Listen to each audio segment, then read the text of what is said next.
오늘 양육과정 7번째 시간입니다. 자, 이제 오늘은 기도의 능력을 발휘하라 라는 제목으로 여러분에게 이제 강의하고자 합니다. 사실은 이제 인간들이 본질적으로 이제 하나님 앞에 무의식적으로도 기도하려고 하는 성향은 있습니다. 인간은 위기에 봉착하면 반드시 누군가에게 부르짖는 경향이 있어요. 근데 중요한 거는 이제 믿지 않는 사람들은 성경에 하나님께 기도하려는 게 아니죠. 자기가 좋아하는 신에게 기도하려는 거죠. 그게 차이인 거예요.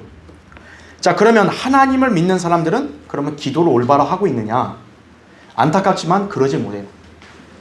왜냐하면 하나님께서 성경에 말씀하신 대로 믿고 실행하는 성도가 성경적으로 기도를 할 수 있는 건데, 대다수의 교회들은 성경의 진리에 대해서 무지하고 또 하나님 말씀을 그대로 믿고 실행하지 않다 보니까 그들 역시도 성경적인 기도를 잘 드리질 못합니다. 간혹 기도가 응답되는 경우도 있지만 사실 그들의 삶 속에 기도의 능력이 지속적으로 발휘되질 못해요. 그래서 기도의 능력을 발휘하라 라는 이 제목에 맞게 살 수 있는 사람은 구원받고 또 이 하나님의 말씀을 최종 권위로 믿고 순종하는 성도들만이 가능한 것이. 오늘 여러분이 이 강의를 들으시고 특히나 왜 각자의 삶 속에 어떤 성도는 기도의 능력이 이렇게 잘 발휘되는데 나는 왜 한편으로 미진했을까? 어떤 영역에서 나는 왜 기도가 잘 뜻대로 되지 않았는가? 그걸 한번 되새겨보고 우리가 이 성경에서 이렇게 밝혀놓은 이 말씀대로 여러분의 이제 기도의 생활이 한층 더 이렇게 새롭게 바뀌고 또 주님과의 그런 참신한 교제로 또 능력 있는 삶을 살기를 바랍니다. 자, 첫 번째 보겠습니다. 기도란 무엇인가? 기도의 정의를 보면 성령의 능력을 통하여 하나님과 이야기하는 일방적인 대화이다 그랬습니다. 중요한 포인트는 성령의 능력이에요. 이게 일반 종교인들과 그리스도인의 기도 차이인 거예요. 일반 종교인들이나 기독교인들은 성령의 능력이 아니라 자기 혼적 열성으로 기도하려는 거죠. 지극정성. 그러니까 하나님의 관점에서 그건 기도가 되질 못하는 거예요. 하나님과 이야기할 수 있으려면 하나님은 영이시잖아요. 그 사람도 영 안에서 대화를 해야 하나님의 그 기도를 듣죠. 그렇죠? 자, 두 번째요. 성도는 합당하고 필요한 모든 것을 믿음으로 겸손하게 제단 앞에 드려야 된다 이거죠. 그러니까 불필요한 거를 드리면 하나님은 그런 걸 이렇게 받지 않으시는 거예요. 합당하고 필요한 것을 어떻게 해요? 믿음으로 드려야 된다는 거죠. 그리고 겸손하게 드려야 돼요. 그러니까 자기가 하나님 앞에서 마치 몸값이 비싼 사람처럼 행동하면 안 돼요. 제가 특별히 좀 기도 좀 하겠습니다. 그런 건 아닌 거예요. 그렇죠? 아쉬운 거는 인간이지 하나님이 아니라고요. 그리고 제일 중요한 거는 예수 그리스도의 중보로 원하는 것을 얻을 수 있다고 확신하는 것이다라는 거죠. 여러분이 왜 기도에 응답받을 수 있다는 거예요? 하나님이 아들인 예수 그리스도의 이름으로 구하면 무엇이든지 행하겠다고 약속하셨기 때문이에요. 그러니까 그 기도가 응답받을 수 있다고 확신을 하는 거예요. 하나님이 보증을 했으니까요. 그렇죠? 자, 그래서 우리가 기도할 때는 항상 주 예수 그리스도의 이름으로 기도합니다라고 끝마치는 이유가 그거예요. 그래서 자, 이제 기도의 정의고요. 2번 보세요. 기도는 하나님과의 만남의 통로다 그랬죠. 밑에 보시면 첫 번째, 구약 시대에는 하나님께서 선지자들을 통해 말씀하셨고 백성들은 제사장의 중보 사역을 통해 하나님께 말씀드렸다. 그러나 예수 그리스도의 구속 사역 이후로 기도의 유형이 새롭게 변화되었는데 이제 하나님께서는 말씀을 통해 우리에게 말하시고 우리는 예수 그리스도의 중보 사역을 의지하여 하나님께 말씀드리는 것이다 이거죠. 이스라엘 백성들은 개개인이 하나님 앞에 직접 기도의 제단을 가지고 나가지 못해요. 제사장을 통해서 금양단, 그 성도들의 기도의 향을 갖다 바치는 거죠. 물론 이제 그들이 이제 하나님께 부르짖을 수는 있지만 주로는 이스라엘 백성들이 민족적으로 했고 신실한 소수의 종들만이 그렇게 하나님과 기도로 교제할 수 있었죠. 그렇죠? 그러나 예수 그리스도의 십자가의 구속 사역으로 인해 신약에서는 바뀐 거예요. 어떤 번거로운 절차가 없이 예수 그리스도를 구주로 믿은 사람은 그분이 하나님께 나아갈 수 있는 유일한 길이기 때문에 여러분은 직접 하나님께 기도할 수 있는 거라는 거죠. 목사나 무슨 유명한 사람을 거칠 필요가 없다라는 거예요. 그렇죠? 그러니까 기도는 여러분이 직접 하나님 앞에 나아가 할 수 있고 또 그렇게 받을 수 있는 거예요. 디모데전서 2장 5절에도 하나님과 사람 사이의 중보자는 한 분, 사람이신 그리스도 예수라고 말씀하신 거예요. 네. 마리아 아니에요. 죽은 성자들 아니에요. 예수 그리스도를 통해서 여러분은 하나님께 다 나아갈 수 있는 거예요. 누구나. 그렇죠? 자, 두 번째 2번 보면 현재 우리는 하나님 아버지께 기도한다는 거죠. 그러니까 여러분이 기도를 할 때요, 잘 기억해야 될 게 뭐냐면 지금 내가 기도를 드리는 대상이 누구냐면 하나님 아버지예요. 하나님 아버지가 기도를 받는 거예요. 그러면 기도할 때 여기서 우리가 위대하시고 전능하신 하나님 아버지, 또 은혜와 사랑이 풍성하신 하나님 아버지, 이렇게 아버지로 부르고 나아가는 거예요. 그러면 아버지께 그냥 기도하고 끝이냐? 그게 아니라 예수 그리스도의 이름으로 그 기도를 마치는 거죠. 왜냐하면 요한복음 14장 13절 14절에 따르면 예수 그리스도의 이름으로 행해야 아버지께서 그 기도를 행하신다 그랬어요. 그러니까 이 시대의 아버지 하나님은 예수 그리스도의 이름을 의지하지 않는 사람의 기도는 결코 응답을 안 해요. 예. 그 다음에는 성령의 능력을 통하여 기도할 수 있다는 거죠. 로마서 8장 26, 27절에 보면 성령께서 우리의 연약함을 중보하신다 그랬어요. 그걸 어떻게 중보하냐? 말할 수 없는 신음으로 중보하신다 그랬어요. 그러니까 여러분이 성령 안에서 기도를 할 때 가끔은 내가 어떤 기도를 해야 되는 것을 잊어버렸을 때 성령님이 그 순간 역사에서 여러분이 기도하는 경우가 있어요. 그게 성령님이 여러분의 기도를 중보하시는 거예요. 그래야 응답받는 거예요. 그래서 성령의 능력을 통하여 기도할 수 있다는 거죠. 그러니까 이 기도의 생활은 삼위일체 하나님과의 온전한 관계인 거예요. 이게 아버지 하나님께 기도하고 동시에 예수 그리스도의 이름으로 기도하고 성령의 중보하심을 받으니까 삼위일체 하나님이 동일하게 역사하시는 게 바로 기도예요. 그러니까 그리스도인의 기도 생활은 그냥 단순한 게 아니에요. 정말로 중요한 거예요. 이게. 따라서 우리는 성경과 기도를 통해 하나님과 교제하는 것이다. 그죠? 하나님은 물리적인 분이 지금 아니잖아요. 그러니까 우리가 하나님을 직접 물리적으로 만날 수가 없어요. 영적으로 만나잖아요. 그 통로가 뭐냐면 바로 말씀과 기도라는 거죠.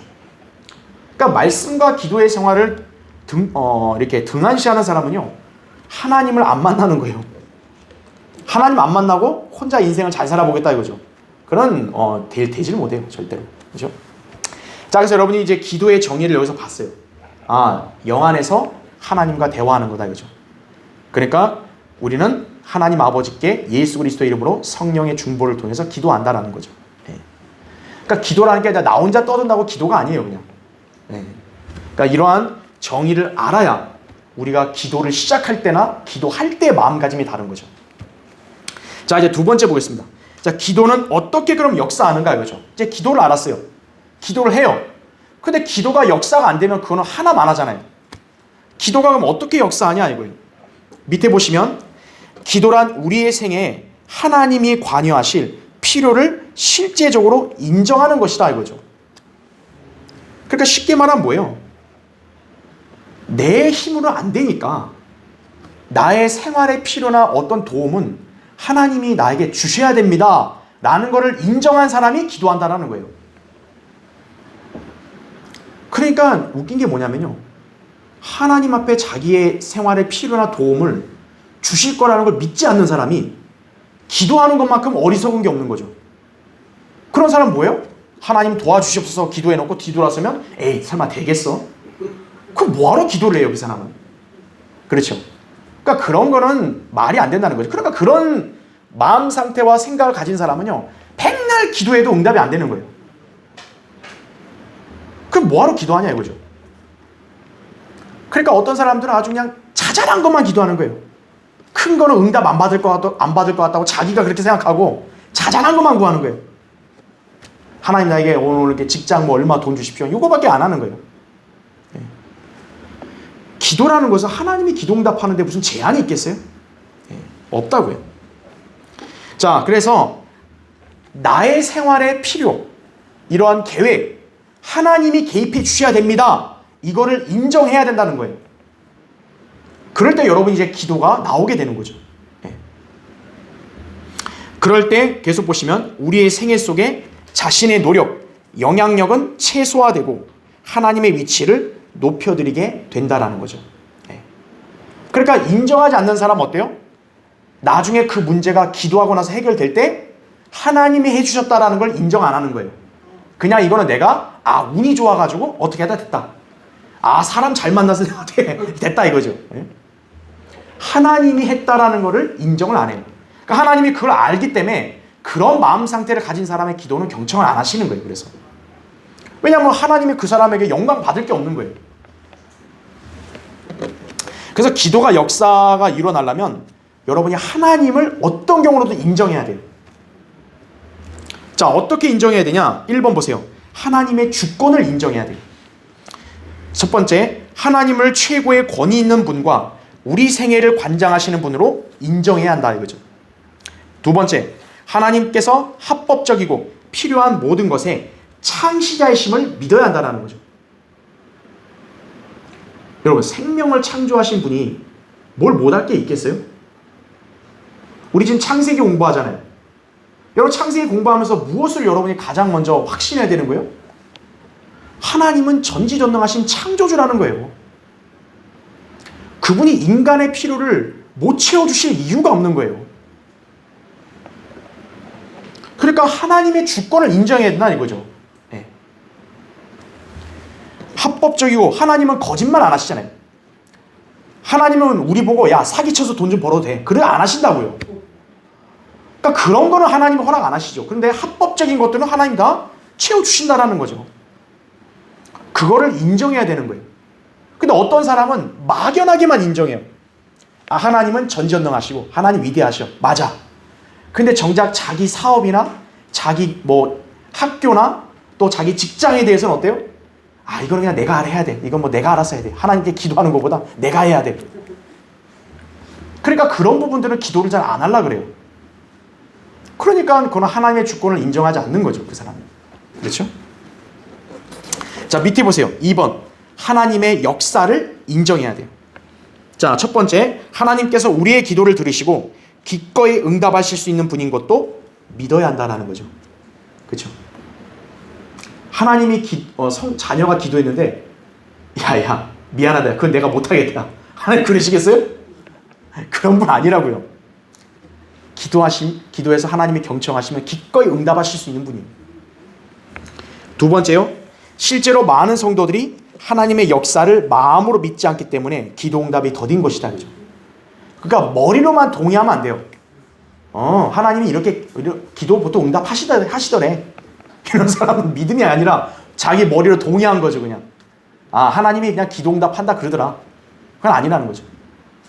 나는 지금 긴급한 위기, 어떤 절체절명의 상황이 닥쳤는데 내가 하나님께 기도하면 이거는 돌파구를 찾고 해결할 수 있다. 그렇게 믿고 기도해야죠. 하나님께서 그 기도에 분명히 경청하신다라는 거죠. 여러분 성경 한번 찾아볼까요? 마가복음 찾아보세요. 마가복음 11장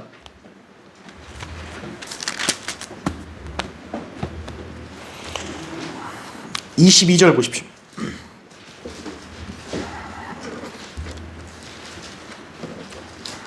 마가복음 11장 22절.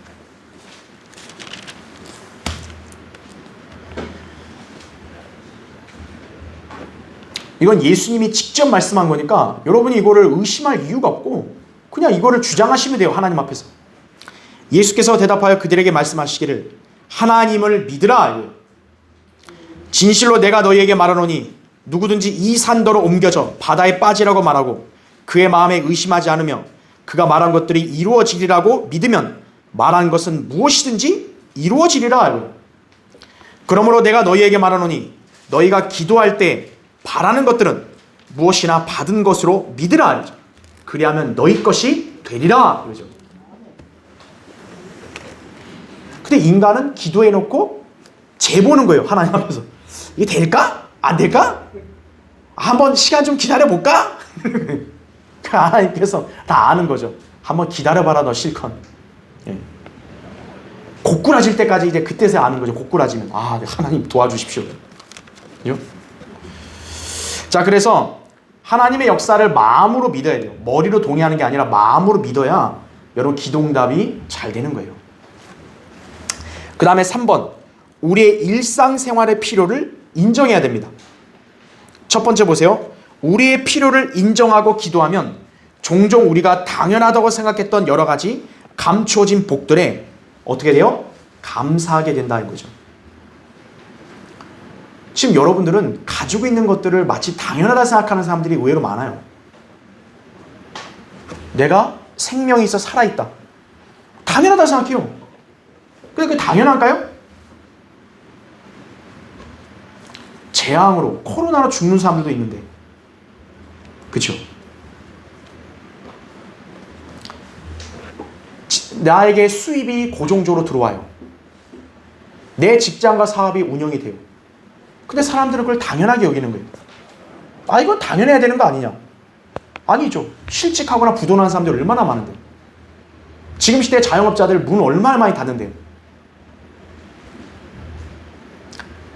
집이 20, 30평? 이거는 당연한 거지. 단칸방 쪽방에서 못 사는 사람들 얼마나 많은데요. 여러분 서울역 지하철 한번 가보셨어요? 거기에 노숙자들은요 하도 많아가지고 자기들만의 계급이 있어요. 노숙자들도. 그러니까 거기 노숙하러 갔다가 그 황금자리 노리면요 몰매 맞아요. 노숙자들이 다 거기 계급이 있어요. 다. 그런 사람들은 당연한 거고 우리는 집에서 사는 게 당연한 거예요? 일상적인 필요에 대해서 감사함을 느끼게 되는 거예요. 여러분이. 이게 하나님이 나에게 주신 복이구나. 감사하게 되는 거죠. 두 번째, 주님께서는 그분의 은혜 가운데 능히 우리의 필요를 채워주실 수 있으시다라는 거죠. 빌립보서 4장 19절에 나의 하나님께서 그리스도 예수를 통하여 영광 가운데서 그의 풍요함을 따라 너희의 모든 필요를 채워주실 것이라 하죠. 모든 필요를 채워주신다는 거죠. 그러니까 이것을 인정해야 돼요. 그 다음에 4번 보세요. 죄 용서함의 필요성을 인정해야 돼요. 첫 번째 보면 하나님께 기도로 나아갈 때는 깊은 자기 성찰을 느끼게 한다 이거죠. 그러면서 자신의 허물과 결점들을 발견할 수 있는 거예요. 그러니까 진지하게 기도하는 사람은요, 자기 자신을 돌이켜보고 하나님과의 관계 속에 죄 있는 것들도 빨리 자백해서 해결할 수 있는 거예요. 우리가 유명한 사람 만나러 갈 때 어때요? 나에게 저 사람이 유일한 도움이라고 할 때 어때요?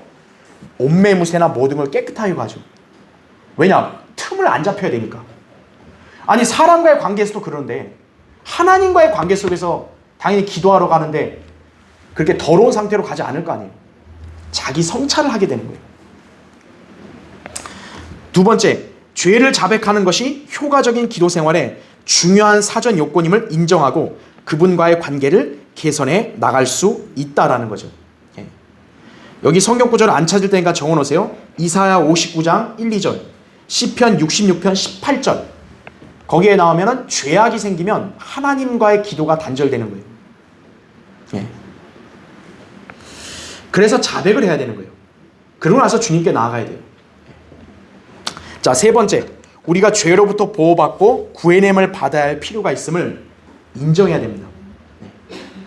그래야 죄가 우리 마음속에 자리 잡지 못하게 하는 것이다. 그죠? 죄가 자리를 자꾸 잡게 되면요, 그 사람은 기도가 안 돼요. 하나님 말씀에 눈과 귀가 안 가요. 그 사람은 죄악에 자꾸 연루되면.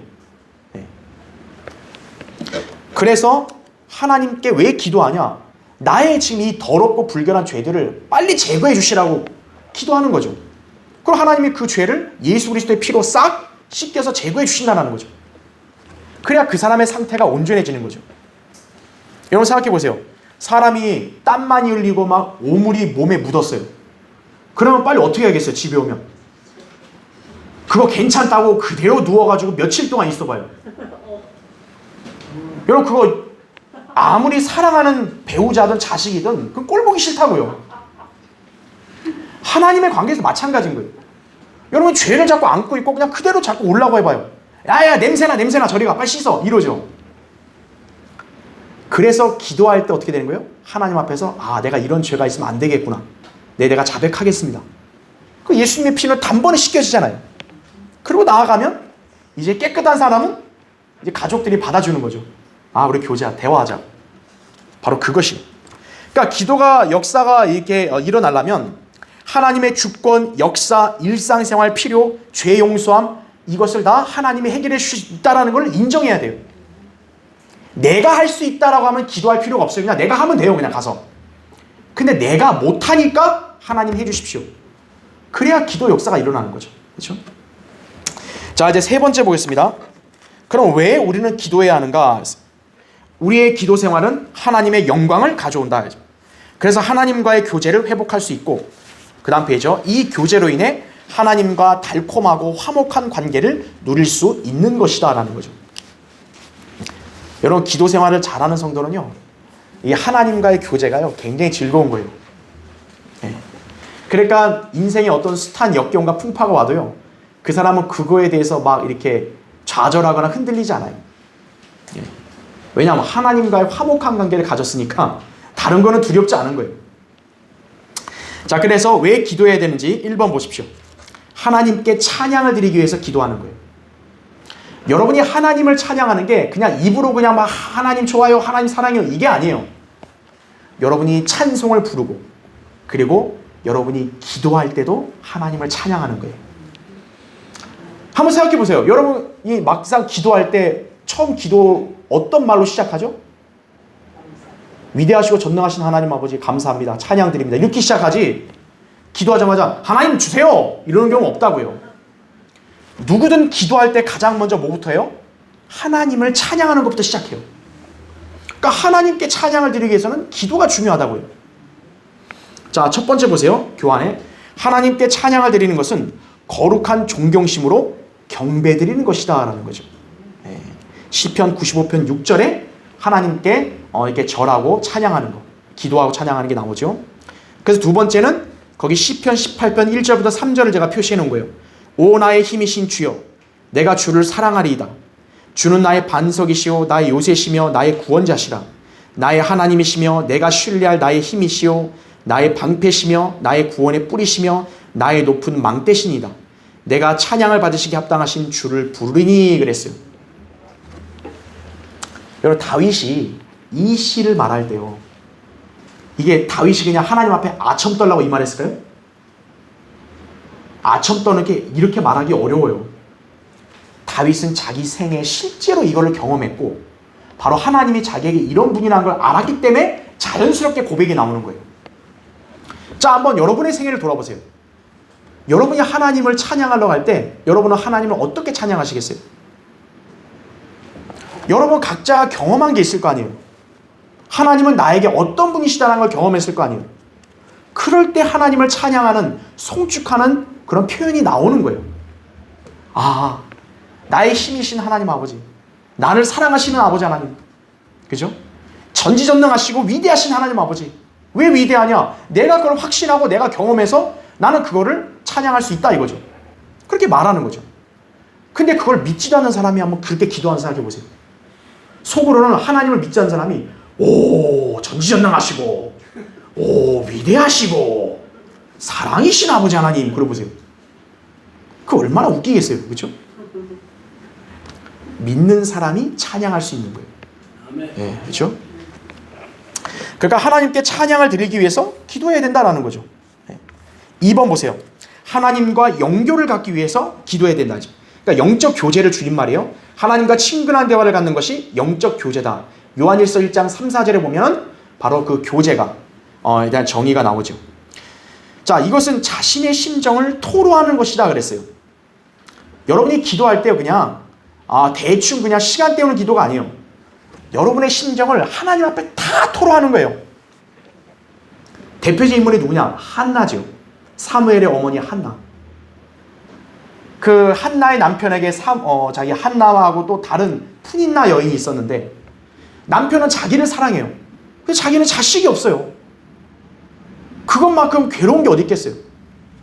그 사무엘상 1장 15절에 그 엘리란 제사장이 한나가 기도하니까 이게 술 취해서 이게 주정거려? 이러는데 아니라고 한나가 얘기하는 거예요. 나는 주 앞에 내 혼을 토로하는 것이라고. 하나님이 그 기도에 응답하셨어요? 안 하셨어요? 했죠. 이스라엘 역사의 위대한 인물 중에 하나인 사무엘을 낳게 하시잖아요. 하나님 앞에 기도로 토로하는 거예요. 왜? 하나님이 나의 기도를 지금 듣고 있다는 걸 알면 토로할 수 있는 거예요. 그렇죠?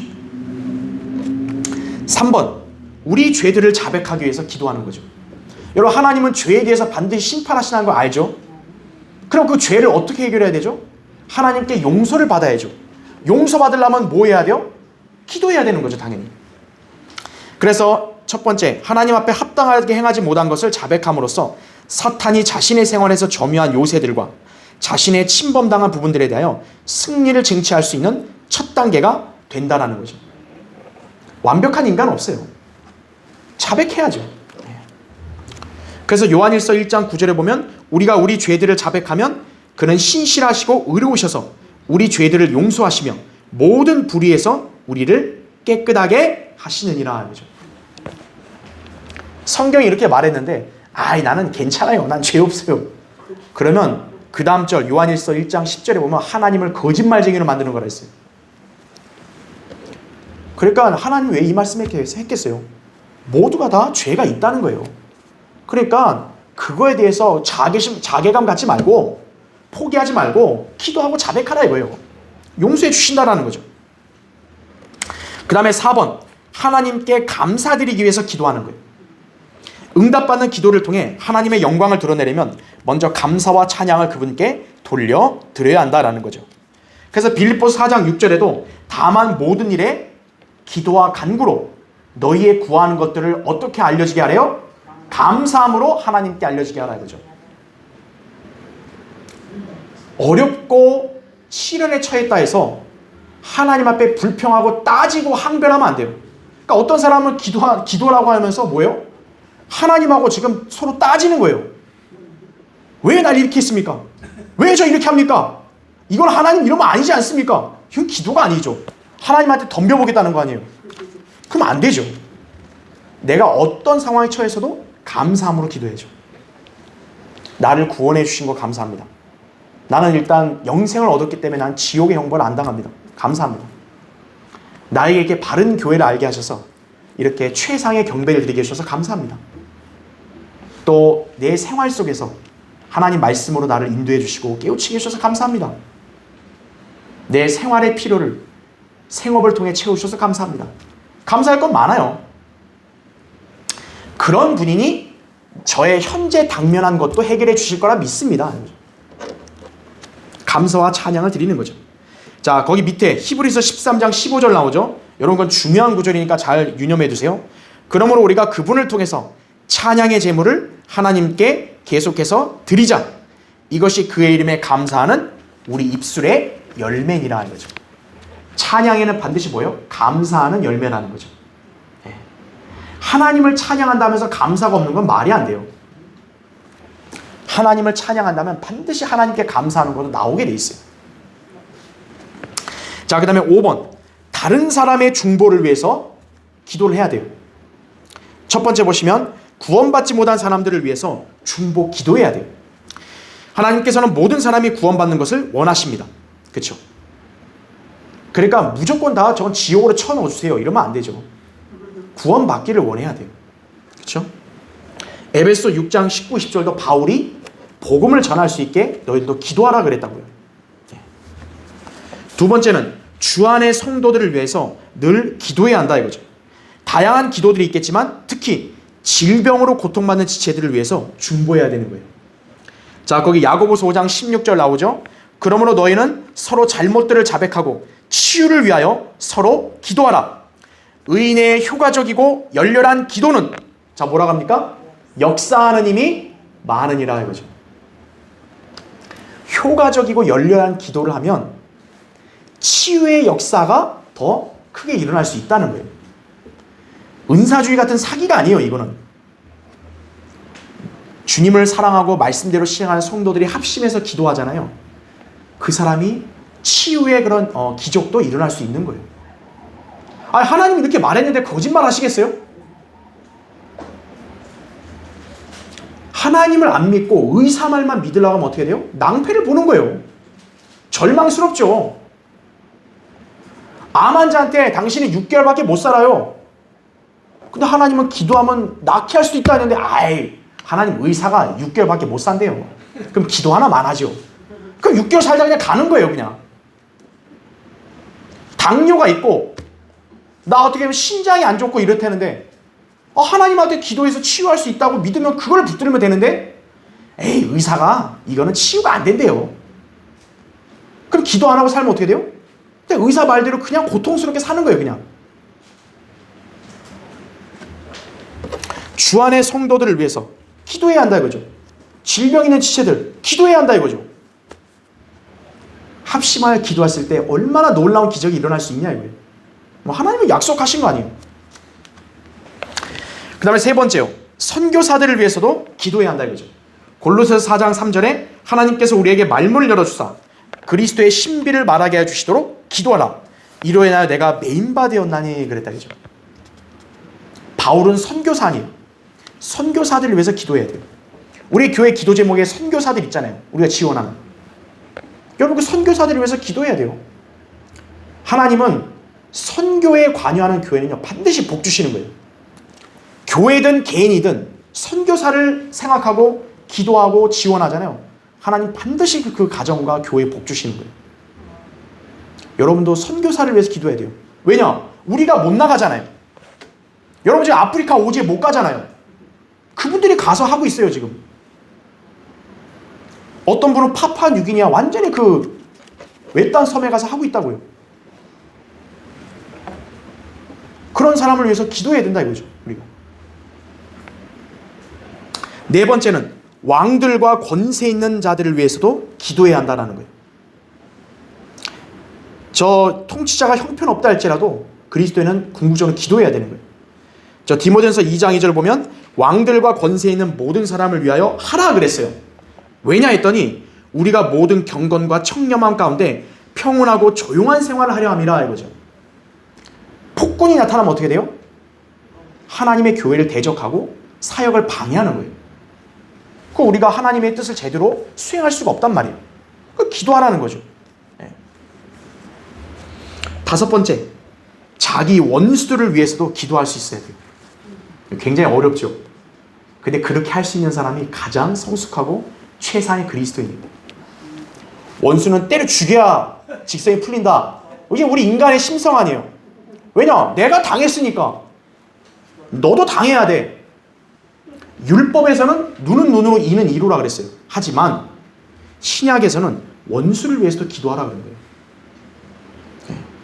마태복음 5장 38절부터 48절이죠. 교리적으로는 천연한과 헌법이라 하지만 그리스도인에게도 실제적으로 다 적용되는 거예요. 예. 원수를 위해서 기도해야 된다 이거죠. 그 다음에 여섯 번째, 교회 지도자들을 위해서 기도해야 돼요.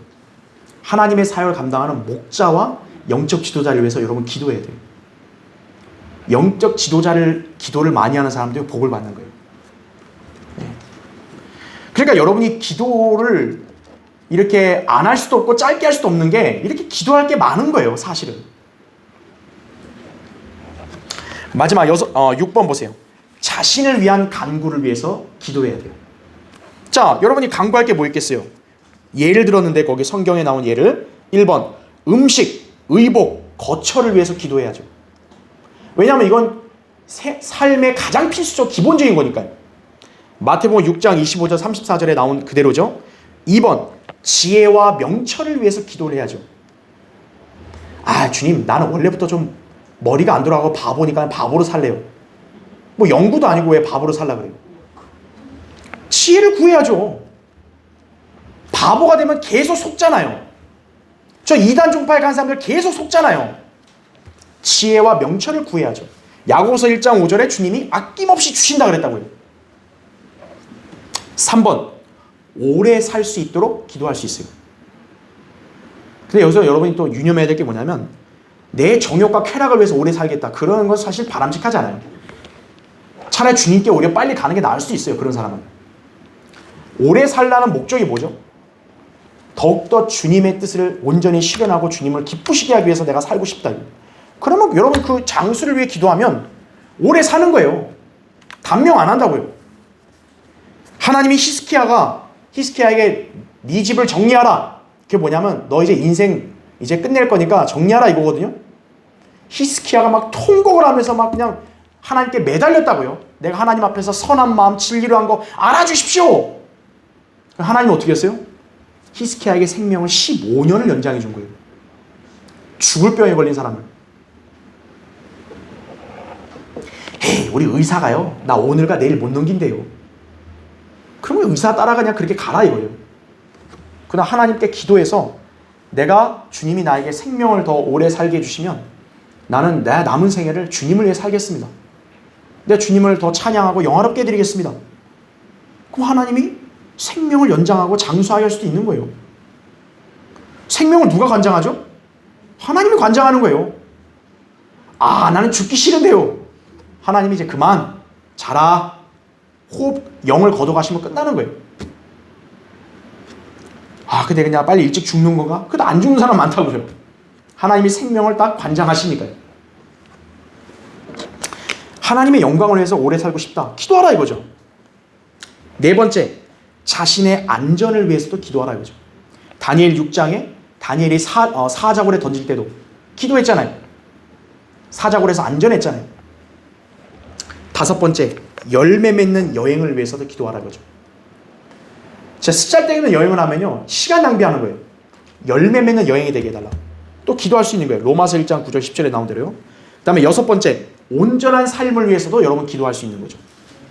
골로새 1장 28절이나 누가복음 21장 36절에. 마지막 일곱 번째, 시험에서 보호해 주시도록 기도할 수 있는 거예요. 마태복음 26장 41절에 보면 예수님이 베드로에게도 겟세마네에서 기도하라 그랬거든요. 시험에 들지 않게 기도하라 했거든요. 왜 그랬을까요? 사탄이 지금 베드로를 노리기 때문이에요. 이제 곧 베드로에게는 인생의 치명적인 오점을 남기게 할 시험을 사탄이 주려고 하고 있어요. 그러니까 기도하라는 거예요, 예수님께서. 근데 어떻게 한 거예요, 제자들이? 자죠, 그냥. 예수님이 계속 기도하고 왔는데 계속 잔 거예요, 그냥. 그리고 베드로는 시험에 걸려들었죠. 여러분도 시험에서 보호를 받으려면 기도해야 되는 거예요. 자, 그러니까 왜 기도해야 되냐? 이런 6가지 이유가 있기 때문에 기도하라는 거죠. 근데 여러분이 그럼에도 기도 안 하시겠어요? 기도해야죠. 자, 네 번째, 언제 우리는 기도해야 하는가? 그럼 이제 언제 기도해야 되냐? 하나님과 교제하고 싶은 성도는 기도할 수 있는 가장 좋은 시간을 따로 만들어야 돼요. 자, 그 다음 페이지 보세요. 자, 성경에서 예를 들었는데 1번 보시면 매일 기도해야 됩니다. 시편 86편 3절에 내가 날마다 주께 부르짖나이다 이거죠. 주님, 내가 어제 기도 아주 이빠이 했으니까 오늘은 좀 쉴게요. 그런 게 아니라고요. 기도는 매일 하는 거예요. 2번, 아침에 기도하는 게 나옵니다. 시편 5편 3절에 주께서 아침에 내 목소리를 들으시니 아침에 내가 주께 나의 기도를 드리고 그랬어요. 하루의 시작이죠. 또 아침이 어떻게 보면 가장 좀 고요하고 평온하죠. 밝죠. 그래서 아침에 기도하는 게 사실 좋아요. 3번, 정해진 시간에 기도하라 이거죠. 그러니까 대충 아무렇게나 그냥 아무 때나 때우고 이게 아니라 여러분이 인생의 시간표 중에서 시간을 딱 정하라 이거예요. 시편 55편 17절에 저녁과 아침과 정오에 내가 기도한다 그랬죠. 다윗 같은 경우는 아침 12시, 정오, 아니 저녁 이렇게 3번 기도한 거예요. 다니엘도 다니엘 6장 10절에 하루에 3번 기도했다 그랬어요. 다윗과 같은 그런 본을 받았다 봐야겠죠. 그 다음에 4번, 항상 기도하라 했죠. 항상.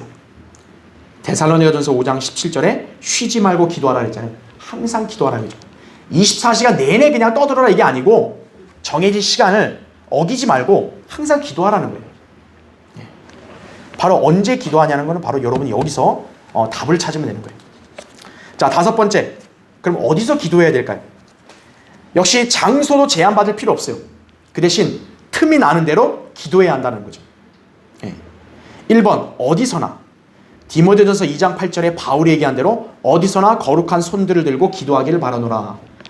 이게요, 무슨 이게 개혁 제도화된 교회들이 말하는 통성기도 아니에요. 막 쥐야 쥐야 하면서 손 들고 이거 아니에요. 이거는 구약식 기도를 말하는 거예요. 바울이 활동했던 당시 구약 시대의 그 기도 방법은 손 들고 기도했다라는 거죠. 지금은 그런 거에 제약받을 필요가 없어요. 그렇죠? 2번, 모임에서 기도를 하는 거예요. 우리 수요 기도 있잖아요. 이 수요 기도를 왜 하는 거예요? 모임 가운데서 같이 기도하라는 거예요. 사도행전 12장 5절에 보면 베드로가 이제 감옥에 갇혔을 때요. 교회가 그를 위하여 하나님께 쉬지 않고 기도하더라 이렇게 얘기했어요. 베드로가 갇히니까 기도했다고 교회가 다 같이. 그러니까 어떻게 돼요? 요한이 모친 마리아의 집에 오니 그곳에서 많은 사람이 모여 함께 기도하고 있더라 이거죠. 나 혼자만 하는 게 아니에요. 지체들이 모여서 기도도 하는 거예요. 3번, 혼자서도 기도합니다. 마태복음 6장 6절에 보면 너는 기도할 때 내 골방에 들어가 방문을 닫고 은밀히 계신 내 아버지께 기도하라 이거죠. 그래서 기도할 때는요, 막 시끌벅적한 데 가서 하는 거는 안 좋아요. 왜냐하면 집중이 안 되거든요. 기도할 때는 여러분이 조용히 누구의 방해도 받지 않는 그런 공간을 딱 마련하는 거예요. 그래서 각자의 기도의 방이 있는 게 좋아요. 그럼 이제 기도하는 시간을 내가 마음껏 활용할 수 있는 것이죠. 자, 6번째 보세요. 하나님께서 우리의 기도를 들으시나 하나님께서는 자녀들의 기도를 들으시고 응답하신다 이거죠. 다만 모든 기도를 응답하심에 있어서 꼭 필요한 기초적인 일을 정해놓으셨음을 유념해야 한다는 거죠. 자, 이거는 뭐 우리가 예전에 많이 했기 때문에 그냥 거기 진한 거 표시한 것만 읽고 넘어갈게요. 1번, 구원받은 사람의 기도에 응답하시는 거예요. 네. 왜냐하면 구원받지 않은 사람은 영이 죽었기 때문에 하나님과 교제가 안 돼요. 구원받은 사람이 기도를 해야 돼요. 2번, 믿음을 행사하면 응답하십니다. 히브리서 11장 1절 6절에 나온 대로 하나님은 믿음이 없으면 하나 기쁘시게 할 수 없다 그랬어요. 야고보서 1장 6, 7절에도 믿음으로 구하고 아무것도 의심하지 말라 그랬어요. 의심하는 자는 마치 바람에 밀려 요동하는 바다 물결과 같으니 그 사람은 주께로부터 어떤 것이든 받으리라 생각하지 말라 이거죠. 그러니까 여러분 마음에 의심을 가졌다. 그러면 여러분 기도는 아예 끝난 거예요. 그러니까 믿음으로 구하고 의심하지 말라 이거죠. 3번, 주님의 명령을 잘 지키면 응답되는 거예요. 요한일서 3장 22절에 무엇이든지 구하는 것을 그에게서 받나니 이는 우리가 그의 계명들을 지키고 그의 목전에 기쁨이 되는 일들을 행함이라 이거죠. 자녀가 아버지를 막 기쁘게 해요. 그럼 아버지가 기꺼이 자녀 도와주죠. 그것처럼 여러분이 하나님 말씀을 잘 준행하면 하나님이 너무 기뻐하셔서 여러분 기도를 막 들어주신다는 거예요. 4번, 하나님의 뜻대로 구해야 응답받는 거예요. 예. 하나님 앞에서 무스탕 주세요. 명품 주세요. 그런 기도는 응답 안 하신다고요. 왜 그게 필요하냐 이거예요. 옆집에 철수만 했는데 나는 안 해서요. 그럼 기도 응답 안 하신다는 거죠. 예. 하나님의 뜻대로 구해야 응답한다는 거죠. 요한일서 5장 14, 15절이죠. 5번째, 5번. 죄들을 버리면 응답해 주신다. 아까 제가 얘기했죠. 그래서 일단 자기 욕심을 제거해야 돼요. 이게 자기 필요인지 아니면 자기 욕심인지를 여러분 자신이 구별해야 돼요. 그러니까 욕심은 하나님이 안 들어줘요. 필요를 들어주는 거죠. 야고보 4장 3절에 나온 그대로예요. 2번째, 다른 사람을 용서해야 돼요. 용서하는 마음이 없이 누구를 막 적대하는 마음을 가지면 기도 응답이 안 돼요. 마가복음 11장 25, 26절에 나와요. 그래서 제가 여러분에게 누가 원수가 있다 해도 빨리 여러분이 보고 용서하라는 이유가 그거예요. 여러분의 기도가 막히는 거예요. 잘못하면. 3번, 부부간의 화목을 유지해야 돼요. 부부끼리 불화가 있으면요 기도 응답이 안 돼요. 베드로전서 3장 7절에 나온 대로 기도가 막히지 않으려면 부부간에 잘 기도를 해야 된다는 거죠. 자, 마지막 페이지요. 7번째, 하나님께서 당신의 기도에 응답하시는가? 자, 이거는 여러분 제가 그 교환에 있는 내용을 그대로 읽으시면 돼요. 이거는 제가 예전에 강의했기 때문에 그냥 요약만 할게요. 하나님이 기도에 응답하시는데 3가지예요. 즉각 yes, 아니면 no, 아니면 wait, 기다려라 이거예요. 즉시 기도에 응답하는 거는 구원에 관해서 정말 목숨이 위태로울 때 하나님이 즉각 응답하는 경우도 있어요. 그 다음 대다수는 뭐냐? 기도 응답에 시간이 걸려요. 예. 그거는 여러분에게 예전에 설명했기 때문에 보시면 되고요. 때로는 기도 응답이 노가 될 수 있어요. 왜냐? 하나님 뜻이 아니니까. 또는 4번째, 기도 응답이 우리가 기대했던 것과 다를 수 있어요. 나는 A를 구했는데 하나님은 B를 줘요. 왜죠? 하나님의 그 먼 관점에서는 B가 그 사람에게 더 유익하니까. 그러니까 여러분이 왜 다 다른 걸 줬어요? 이렇게 불평하면 안 된다는 거죠. 마지막 8번째, 우리가 기도하지 않으면 어떻게 돼요? 불순종의 죄를 짓는 거예요. 그리고 간증을 잃게 돼요. 기도하지 않는 사람은요, 간증이 없어요. 마지막으로 교제를 상실해요. 그러니까 여러분이 기도를 왜 해야 되느냐?